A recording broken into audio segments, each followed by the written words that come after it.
towards the media, and they were shouting, "How did the Taliban treat you?" And as I was taking those few steps, I thought about those 11 days, and I thought, actually, they treated me very well. Despite all of the things that I threw at them, all the insults I hurled at them, they treated me really well. And I wanted to stop at that point and turn around and go back and say, "Look guys, I am so sorry, you know, I was just under a lot of stress."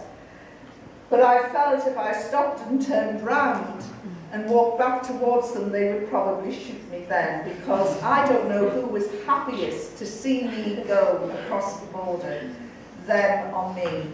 Which makes me laugh when people say, "Oh, Yvonne Ridley, she's a victim of Stockholm Syndrome," because you have to bond with your captors, and even at that point, they were so glad to be rid of me while hanging on to the other Westerners, and I was so relieved to get away from them.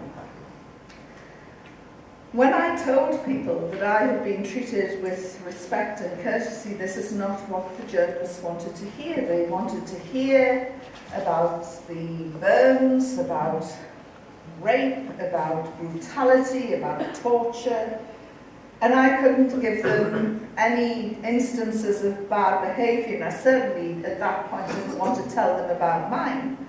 So I just said, you know, I was treated with respect and courtesy, and so the story moved on very quickly, and I was forgotten about. But when I got back to London, I thought about what had happened, and I thought I really need to read this Quran for two reasons. One, call me old-fashioned, but I had given my word, and I think even if it's under duress, you give your word, you should try and keep it. Secondly, as a journalist covering the Middle East and Asia, I needed to know about Islam, because having lived there close up and watched the Taliban and people in Afghanistan, I realised that Islam wasn't something you pick up and put down after Friday prayers. It's a way of life. It's the way you dress, the way you eat, the way you sleep, the way you behave.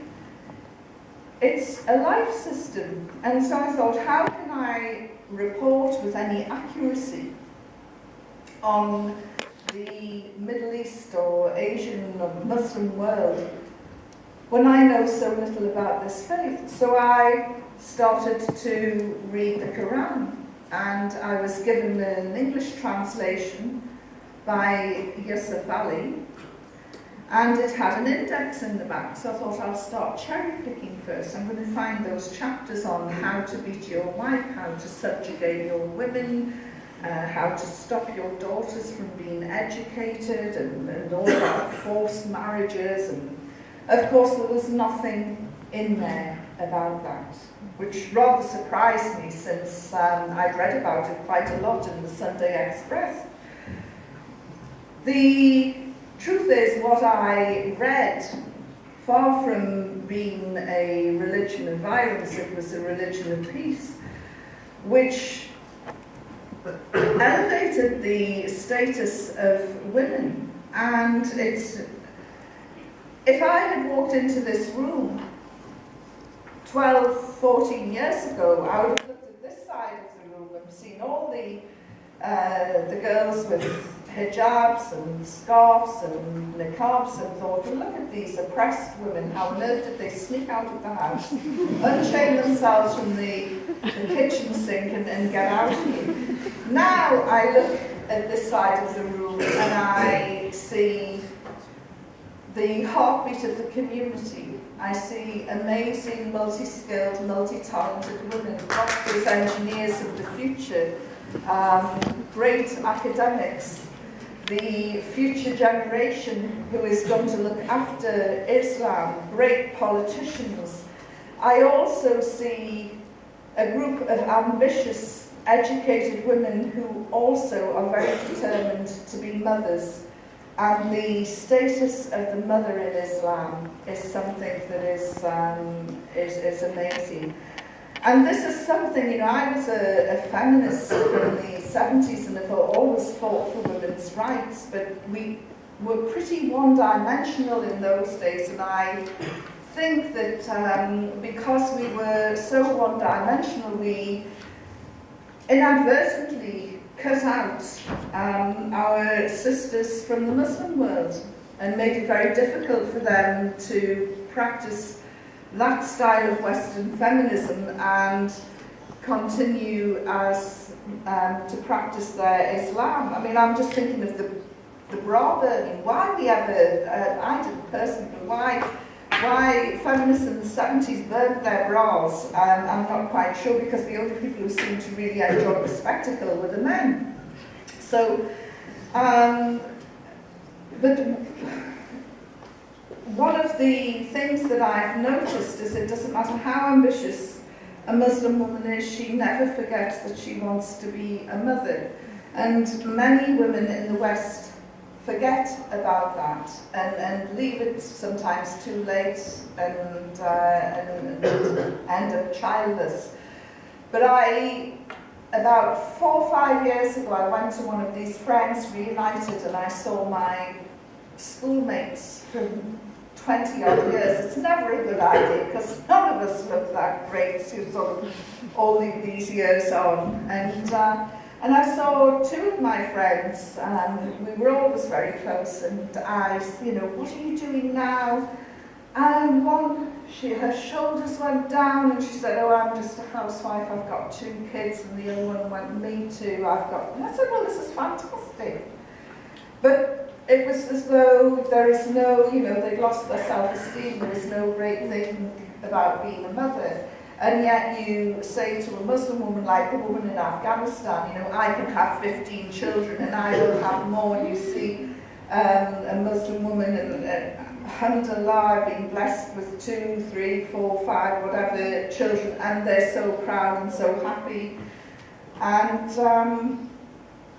so as I say, I look at this side of the room now in total awe and amazement, and you know, you really do inspire me and have inspired me. And the people keep saying to me, well, what was it that really impressed you about Islam? Because there's great similarity between Christianity and Islam. And in Christianity, you're told to love your neighbour and to be nice to everybody, and it's so easy to get up and be nice to people and be kind to your neighbour and do good things. In Islam, there is a concept of justice, equal justice, given in equal measure to your friends and families and to your enemies in the same measure, and this equality, this justice really impressed me, because sometimes it's not that easy to be even-handed with somebody you love and someone you hate. But in Islam, we are all judged in the eyes of God equally, and the only way that we can excel in His eyes is through piety. And so that really impressed me.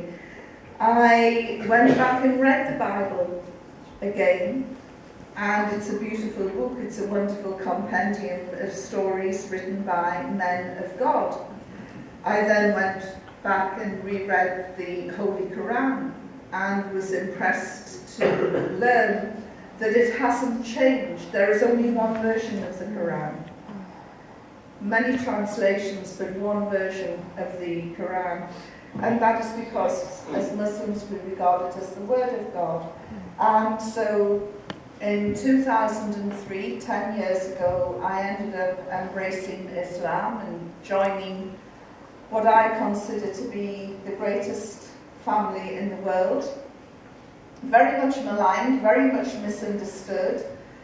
But, you know, part of it is our fault. As sisters wearing hijabs and scarves and niqabs, we have to remember that everything that we do when we're outside, we are ambassadors for our faith.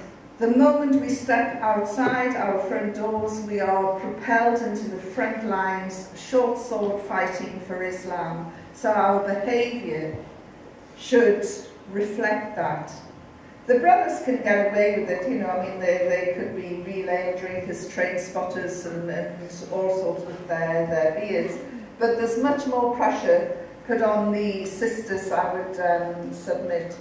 So, you know, there are tough times ahead, but we've got a great faith, we've got a great family, and we should reflect that in everything that we do.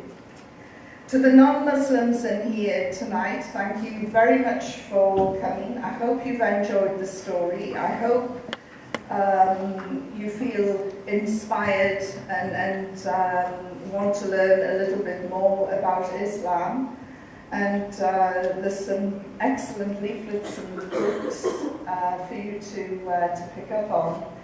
And I think it's probably best now if I shut up and take questions. I'm not a scholar, so don't throw me difficult questions.